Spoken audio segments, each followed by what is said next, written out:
Olá, seja muito bem-vindo ao Verbete!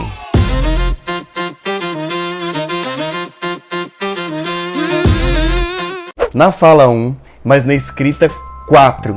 Afinal de contas, por que será que na língua portuguesa existem 4 formas de se escrever porquê, se na verdade a gente fala porquê, sempre porquê?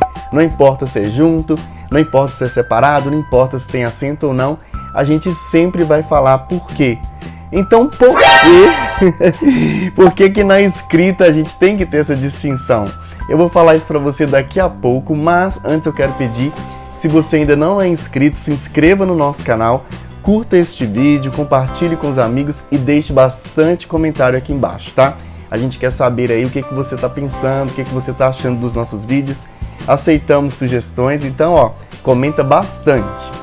Bom, pessoal, eu vou tentar explicar aqui em linhas gerais, sem muito aprofundamento, né, nas questões teóricas, quando é que se utiliza o porquê junto, quando é que se utiliza separado, quando é que se utiliza sem acento, quando é que se utiliza com acento. Eu quero de antemão pedir perdão pelo barulho, mas hoje vai ser impossível não haver por causa do horário em que eu tô gravando aqui, tá? Mas eu sei que vocês são legais, vocês vão relevar isso daí. Vamos lá então para tentar explicar, né, do ponto de vista da história primeiro, assim, falar bem rapidinho como é que surgiram os porquês na nossa língua. Antes eu quero agradecer a um inscrito nosso, Renaron, que foi quem deu essa sugestão, pediu por favor para a gente explicar como é que se usam os porquês, tá? Gente, é muito interessante porque em outras línguas, né, na maioria das línguas, é fácil distinguir, né? Você tem, por exemplo, no inglês, why, que é para perguntar, e because, que é para responder.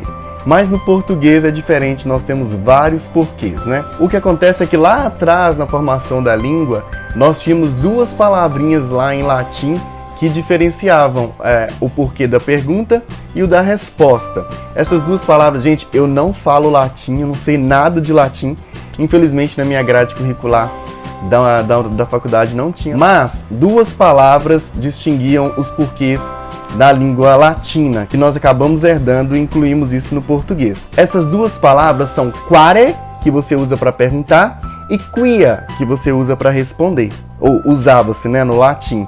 Mas, gente, os portugueses são tão teimosos que, quando da formação da nossa língua, decidiram diferenciar isso. Mas aí, segundo o linguista Caetano Galindo, da Universidade Federal do Paraná, alguém teve a brilhante ideia de escrever um junto e o outro separado para diferenciar. Até aí estava tudo bem, um porquê junto, um porquê separado para fazer essa dissociação. E aí os primeiros registros que nós temos desse uso, dessa distinção dos porquês um junto e outro separado, datam lá do século XIII, bem antes do achamento do Brasil, né? Só que aí alguém teve a brilhante ideia de complicar um pouco mais a nossa vida e lá em 1931 criaram mais 2 regrinhas.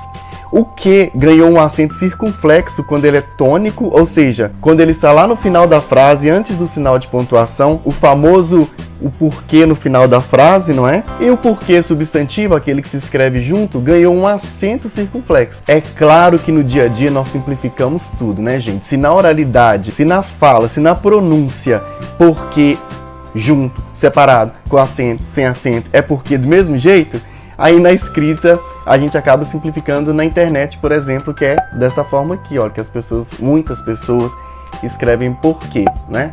Mas para a escrita a gente tem que ter um cuidado um pouco maior, principalmente quando nós estivermos em situações do uso formal da língua, tá? E agora eu vou dar alguns exemplos para tentar esclarecer para você quando é que se usa porquê junto, porquê separado e por aí vai. Acompanhem comigo este quadro. Porquê separado.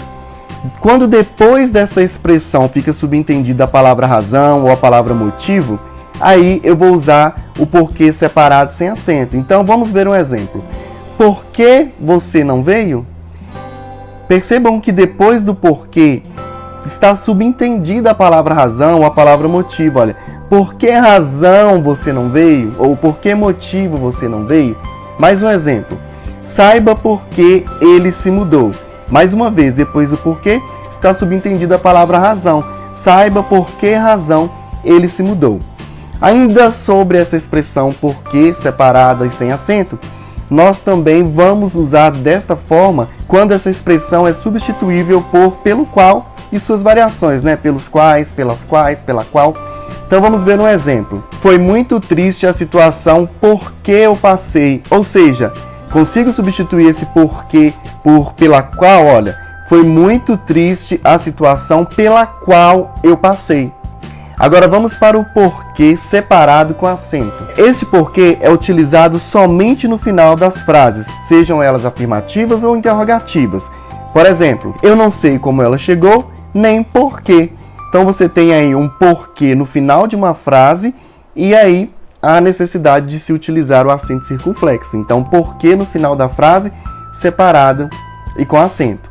E se for uma pergunta, Ivan? Se for uma pergunta, também você vai utilizar separado com acento. Vocês não chegaram a tempo por quê? Percebam aí, olha, porquê no final da frase, separado com acento.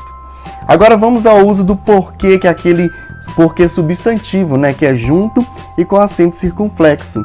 Esse porquê tem um sentido, um significado bem aproximado de razão ou motivo, tá? Em geral, ele é precedido de um artigo ou de um pronome.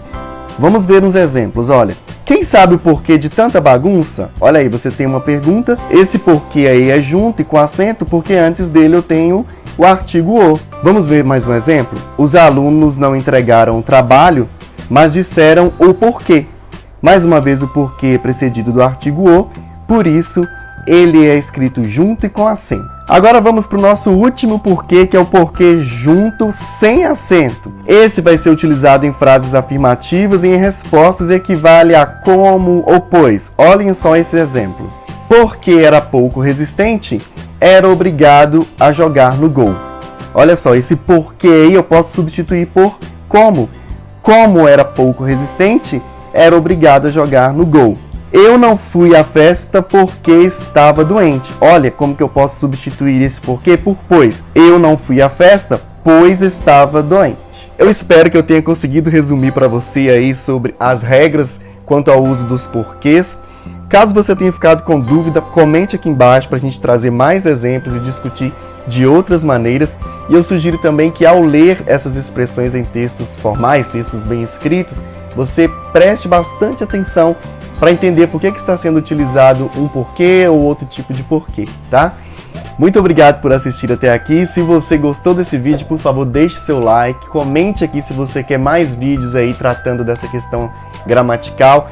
Fale para mim se você também tem raiva de ter que fazer essa distinção de porquês aí.